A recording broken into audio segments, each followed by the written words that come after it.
Kerajaan Singasari. Kerajaan Singasari merupakan salah satu kerajaan di Nusantara.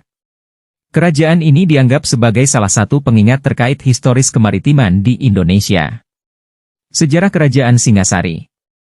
Kerajaan Singasari atau Kerajaan Tumapel adalah sebuah kerajaan Hindu-Buddha yang terdapat di Jawa Timur, antara tahun 1222 sampai 1292 Masehi yang didirikan oleh Sri Ranggah Rajasa atau biasa disebut Ken Arok. Sejarah kerajaan ini terkait erat dengan sosok Ken Arok yang merupakan pendiri Wangsa Rajasa sekaligus pendiri Kerajaan Singasari. Lokasi pusat kerajaan ini sekarang diperkirakan berada di daerah Kecamatan Singasari, Kabupaten Malang, Provinsi Jawa Timur. Ketika berkuasa, Ken Arok berniat melepaskan Tumapel dari kekuasaan Kadiri. Pada 1221 Masehi, terjadi perseteruan antara Kertajaya, Raja Kerajaan Panjalu atau Kerajaan Kediri dengan kaum Brahmana. Para Brahmana lantas menggabungkan diri dengan Ken Arok. Pemberontakan Ken Arok, juga dikenal sebagai Pertempuran Ganter, adalah sebuah pertikaian militer yang terjadi antara dua penguasa Jawa pada awal abad ke-13. Pertempuran tersebut kemudian dimenangkan oleh Ken Arok. Pertempuran tersebut mengukuhkan kekuasaan Ken Arok atas Jawa Timur, dan pendirian pemerintahan baru yaitu Dinasti Rajasa. Raja-raja yang memimpin Kerajaan Singasari.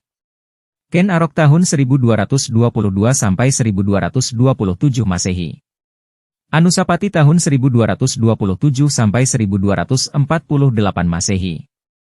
Tohjaya tahun 1248 sampai 1272 Masehi. Kertanegara tahun 1272 sampai 1292 Masehi. Masa kejayaan Kerajaan Singasari.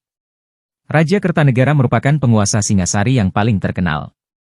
Ia naik tahta pada tahun 1272 Masehi dan memerintah hingga tahun 1292 Masehi. Kejayaan kerajaan ini terlihat melalui pencapaian yang dimiliki oleh Raja Kertanegara. Raja Kertanegara dikenal sebagai sosok yang sangat cerdas khususnya dalam bidang politik, ilmu ketatanegaraan, bahasa dan sastra, keagamaan dan militer. Pada saat memimpin Singasari, ia memperluas wilayah kekuasaan Kerajaan Singasari melalui serangkaian ekspedisi militer dan menjadikan kerajaan ini sebagai salah satu kekuatan dominan di Pulau Jawa dan Nusantara. Cakrawala Mandala Dwipantara merupakan sebuah wawasan kemaritiman yang digagas oleh Raja Kertanegara. Gagasan ini yang kemudian mempelopori aksi dan kejayaan yang dimiliki Kerajaan Singasari. Gagasan politik untuk menyatukan wilayah Nusantara dan Jawa agar tunduk dalam suatu kepemimpinan, merupakan gagasan yang dimiliki oleh Raja Kertanegara. Puncak kejayaan dari Kerajaan Singasari juga terlihat dari kerjasama yang terjalin. Hubungan diplomatik Kerajaan Singasari terlihat pada saat mereka mengirimkan ekspedisi bahari ke Kerajaan Malayu dan Champa. Tujuan hubungan diplomatik ini adalah untuk mencegah serangan Mongol. Keruntuhan Kerajaan Singasari.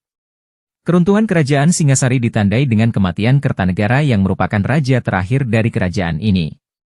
Kematian Kertanegara yang disebabkan oleh serangan dari Jayakatwang pada tahun 1292 menjadi penanda berakhirnya agenda politik Kerajaan Singasari. Setelah kematian Raja Kertanegara, pencapaiannya tetap menjadi inspirasi bagi penerusnya. Pengadopsian akan konsep pemikiran Kertanegara juga dilakukan. Adopsi terhadap Cakrawala Mandala Dwipantara diteruskan oleh Kerajaan Majapahit. Kerajaan Majapahit adalah kerajaan yang didirikan oleh Raden Wijaya, menantu Raja Singasari terakhir Kertanegara, demikian dilansir dari buku Sejarah Kelam Majapahit yang ditulis Primardiono.